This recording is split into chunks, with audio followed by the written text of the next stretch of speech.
반갑습니다. 영혼으로 보는 풍수는 전 국민이 이 자연과 공간과 생명체로서의 나의 관계를 깨달아서 나에게 이롭고 자연 공간에게도 이롭고 서로 덕이 되는 지혜를 터득해서 이 지혜를 바탕으로 이게 살아나가는데 좀 큰 덕을 얻고 몰라서 피해나 손실을 입는 경우가 없도록 전 국민의 풍수가 이거를 지향하면서 강의를 해드리겠습니다. 이 기본 이치를 터득을 하면은 자기가 처하는 공간마다 잘 파악해서 해나갈 수가 있죠. 오늘은 내가 생활하는 이 공간의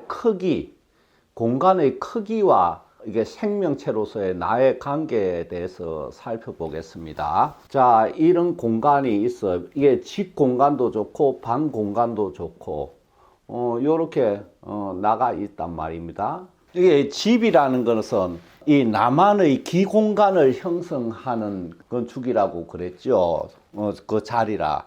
그러면 나한테서도 기가 뿜어져 나오고 이 공간에 이 차 있는 기, 이게 상호 어떻게 이 관계가 되는가. 이게 이제 공간의 크기라 하면은 면적과 높이 두 가지가 되잖아요. 그러면 내가 이 자리에 있을 때 사방이 예를 들면 벽이다 치면은 나한테서 기가 뿜어져 나온단 말입니다.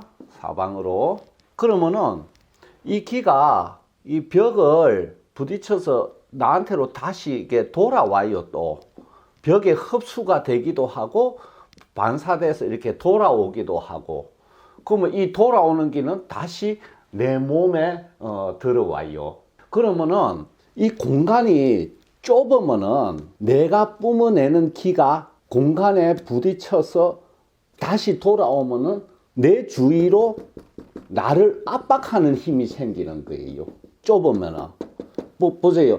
튕겨 나와가 나를 압박한단 말이에요. 그래서 좁은 공간에서는 답답함이 느껴지는 거예요. 그러면 넓은 공간에서는 어떻게 되느냐? 내 기가 퍼져나가 가지고 이렇게 흩어져 나가버리고 나에게 돌아오는 게 전혀 없다. 그러면 어떻게 되냐면은 내 몸의 기가 계속 빠져나가기만 하는 거야. 그러면 기가 빠지겠죠. 그러면 건강이 안 좋게 된단 말이에요.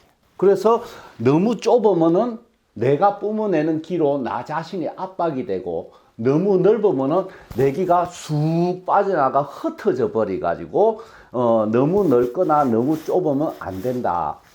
그러면 너무 이게 내 기가 빠져나가 가지고 이게 다시 돌아오는 부분이 없을 때 이 몸에서는 어떤 감각이 드냐면은 휑한 감각이 들어요. 뭐가 좀 휑하다는 그런 감각을 느끼게 되면은 이게 그렇게 되는 거예요. 그러니까 그러면 여기서 한번 살펴봅시다. 우리가 절이나 어떤 큰 넓은 공간에 혼자 한참 있다. 그러면 어떻게 되겠어요? 내 몸에서 나오는 기가 다 빠져나가고 나한테서 다시 들어오는 거 없어가지고 기력이 빠진다. 그러면 절의 대웅전이나 뭐 교회나 어떤 넓은 공간에서 나 혼자 또는 극소수만 있을 때는 기도를 한참 하면 어떻게 되겠어요? 기력이 빠집니다. 그래서 안 돼요. 잠깐 하고 나와야지. 그러면 기를 따라서 내 혼의 힘도 같이 빠져나가 가지고 흩어진다. 그래서 넓은 공간에서 기도한다고 혼자 한참 앉아 있고 이렇게 기도하고 나면 힘이 막 빠지는 게야. 또 너무 좁은 공간에서는 이게 벽에서 이게 부딪혀가 나한테 이게 전해오는 기가 압박이 돼 가지고 또 답답해가 집중이 잘 안 되고, 그래서 제일 좋은 공간 면적은 편안하고 아늑하게 느껴지는 넓이 정도가 제일 좋다. 그러면은 연세 드신 분들은 기력이 약하잖아요. 그런데 넓은 집에 살아. 그러면 건강에 어떻겠어요? 기가 빠져나가면서 돌아오는 부분이 없기 때문에 해롭게 됩니다. 그래서 나이가 들면은 이전에 젊었을 때 넓은 평수에 살았다면 좀 좁은 평수로 옮기는 게 좋다. 근데 지금 시대 문제점이 우리 젊은이들이 20, 30대 젊은이들이 인생에서 제일 기력이 강할 때인데 뭐 원룸이니 뭐 고시원 같은 이게 단칸 좁은 방에 산단 말이에요. 그러면은 어떻게 써요? 거기서 생겨나는 큰 부작용이 이제 두 가지예요. 하나는 뭐냐면은 시야가 좁아진다. 즉 사고가 좁아진다. 폭넓게 사고를 못하고 이 좁은 공간에서 한 10년 장기간 거주하면서 생활하면은 굉장히 사고방식이 협소하게 변해갑니다. 그리고 자기가 머무는 자리가 항상 편안하게 느껴지지 못해가지고 운이 펴지질 않아요. 지금 그래요. 그러면 우리 못 살 때는 다 작은 방에서 살지 않았느냐. 그래. 우리 60, 70년대, 80년대 저도 그렇게 아주 작은 방에서 뭐 가족이 같이 단칸방에서 생활하고. 근데 그거는 지금하고 달라. 단독 주택이라 가지고 그리고 마루가 있고 바깥 공간하고 반점 연결이 돼 있단 말이야. 그래서 좁은 방에 있어도 그래 답답함을 못 느끼고 항상 외기와 소통이 되고 있었기 때문에 좁은 방에서 사는 그 부작용은 별로 생기질 않았어. 근데 지금 보세요. 지금 아파트나 건축물은 뭐예요? 여기가 절벽이야. 절벽. 절벽을 이래 깎아가지고 여기에 자리 잡고 사는 거예요. 창문 밖이 절벽이란 말이에요. 그래서 또 완전히 콘크리트로 이게 층층이 나눠 있기 때문에 외기와 외부의 지기와 이어지지 않고 단절된 공간이다. 그러면 요 속에서 있는 공간에 그 영향밖에 받을 수가 없단 말이에요. 이 좁은 공간일 경우에는 굉장히 이렇게 불리하게 된다. 그리고 이제 좁은 공간에 살면은 이렇게 답답하기 때문에 짜증이 자주 나고 좀 뭐랄까 기질이 상대가 느끼기에 편안하지 못한 그런 기질로 바뀌어지게 된다. 그래서 면적은 지금 우리 20, 30대 제일 기력이 왕성할 때 너무 지금 협소한 공간에서 우리 젊은이들이 지내고 있기 때문에 이 부작용이 굉장히 보이지 않게 심하다. 이 답답하면 불만도 점점 더 커져요. 그지요? 그래서 이게 참 보통 걱정되는 바가 아닙니다. 그러면 넓은 공간인데 요새 가족들이 다 떨어져가 뭐 부부가 살거나 혼자 살거나 한다. 그럼 이 공간 어떻게 할 거냐? 좀 휑한 느낌이 들어. 그러면 어떻게 하면 되겠어요? 공간을 나누면 돼. 여기 넓은 공간 이렇게 병풍을 좀 치거나 이렇게 큰 가구들을 좀 뭐 배치를 해가지고 이게 자기에게 딱 아늑하게 느껴지는 공간을 만들면 돼요. 그래서 이게 미국 같은데 젊은이들하고 우리나라 이 젊은이들 비교 미국은 넓게 지내잖아요. 마당도 있고 담도 없고 이게 단독 주택에 안에도 실내도 크고 그 밖이 항상 이 자연 공간을 접할 수 있기 때문에 이 밖의 자연 공간에 영향을 받는다고. 그리고 운동도 열심히 하기 때문에 굉장히 강인하게 성장을 해요. 그리고 바라보는 것도 길고 폭넓게 사고방식을 갖추고. 그러면 우리가 이 창의성이라는 게 이게 좁은 곳에서는 잘 나오질 않거든요. 답답하기 때문에. 그래서 지금 풍수적으로 보면은 우리 젊은이들의 거주 환경이 최악이다. 이거 참 어떻게 개선이 돼야 되는데 걱정이 큽니다. 그래서 이런 좁은 공간에 사는 분들은 이 밤에 잠만 자고 거의 하루 종일을 바깥에서 좀 보내는 게 좋아요. 그러면 면적이 좁아. 그러면 보완을 어떻게 좀 할 수 있냐면 천고를 좀 높이 하면 돼. 이게 천장이 높으면은 사람의 창의성이 증가하고 천장이 낮으면은 이 치밀한 계산하는 그게 키워진다. 이렇게 연구 결과 나와 있거든요. 그래서 이게 좁은 대신에 천고를 높이면은 좀 기가 이렇게 퍼져 나가는데 머리 위로 이렇게 천장까지 좀 높기 때문에 이렇게 적당하게 퍼져 나가 가지고 좀 깝깝함이 덜해져요. 면적이 좁으면은.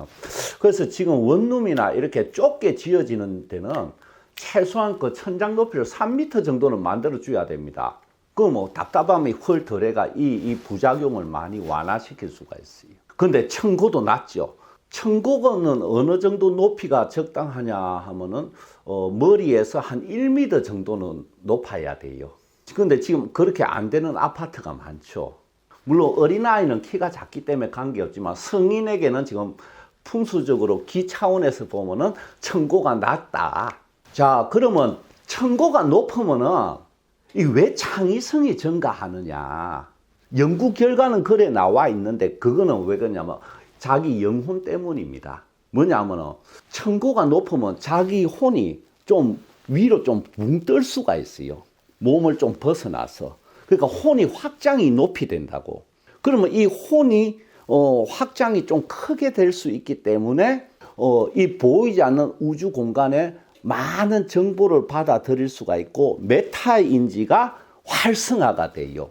그래서 청고가 높은 자리에서는 창의성이 증가한다. 당연하지. 그래서 이 종교 건물 같은데 교회는 굉장히 지붕이 높잖아요. 절도 높고 종교 건물은 천정이 아주 높을수록 좋아요. 왜? 혼이 확장이 되니까 위로. 그 이제 청고가 낮으면 혼이 확장이 잘 안 돼요. 그러면 이 몸에 가까이 붙어 있단 말이에요. 그러면 이제 이 혼이 두뇌와 좀 일체화가 되니까 이 치밀한 계산, 꼼꼼한 거, 이런 쪽에 이제 이게 잘 되는 거예요. 그러니까 연구소 같은 데는 창의성이 필요하니까 청고를 제법 높이 이게 만들어야 돼요. 그래서 면적이 좁으면 청고가 높아야 되고, 우리가 지금 이게 인구가 너무 많아서 뭐 이렇게 다닥다닥 붙은 좁은 공간에 산다 이게 아니고 조금만 고려를 하면은 좁은 곳에서도 괜찮게 살 수가 있는데, 물론 청고 높게 하려면 건축비는 조금 더 들겠지. 하지만 그것과는 비교할 수 없는 이익을 받는데, 그래서 이게 지금 우리나라 애들이 아파트, 학원 이렇게 닭장 속으로 24시간 이동하면서 살기 때문에 굉장히 이게 편협한 애로 지금 성장을 하고 있어요. 이게 참 문제인데, 되도록이면 넓은 공간에 이렇게 많이 이렇게 자연을 접하도록 해줘야 됩니다. 그래서 사실 이 공간에 넓은 공간에서는 오래 있지 마시라. 기력이 빠져나간다. 그래서 왜 또 이게 요새 1인 가구 뭐 많다 보니까 아파트 같은데 빈 방들이 있잖아요. 그러면은 이 사람이 사는 방과 사람이 안 사는 방이 어떤 차이가 있느냐 하면은 건축 구조물들이 이 사람에게서 뿜어져 나오는 이 기를 흡수해 가지고 이 원자들 결합이 단단해져 가지고 오랫동안 수명이 가요. 그래서 사람한테서 뿜어 나오는 기를 받아가 건축물들이 오랫동안 유지가 되거든요. 그래서 사람이 거주를 안 하면은 건축물이 굉장히 빨리 낡고 빨리 쓰러지는 이유가 이게 그래요. 그래서 빈 방은 장기간 비워두면은 여러모로 안 좋다. 이런 것도 좀 명심하시고, 이 영혼 차원에서 보면 너무 좁은 공간에 있으면은 이 영혼의 확장이 잘 안 돼 가지고 창의성하고는 거리가 멀다. 그리고 자기 영혼의 능력을 발휘하는 것도 좀 어려워. 이렇게 풍수적으로 이렇게 공간의 크기와 연결시켜 가지고 따져볼 수 있어요. 그럼 한 사람에게 적합한 공간의 크기는 얼마냐? 개개마다 달라. 기력이 강한 사람은 조금 넓은 공간에 있어야 되고, 기력이 약한 사람은 좀 좁은 공간이 좋고, 그죠? 맨날 동계산하는 직업을 가진 사람은 낮은 천장이 좋고, 뭔가 창의적이고 막 이런 거를 구상하는 사람은 영혼이 확장이 돼야 되니까 좀 천장이 높을수록 좋고, 뭐 이런 구분이 풍수적으로 되니까 요걸 잘 고려해서 이렇게 거주하시는 곳을 선택하시기 바랍니다. 감사합니다.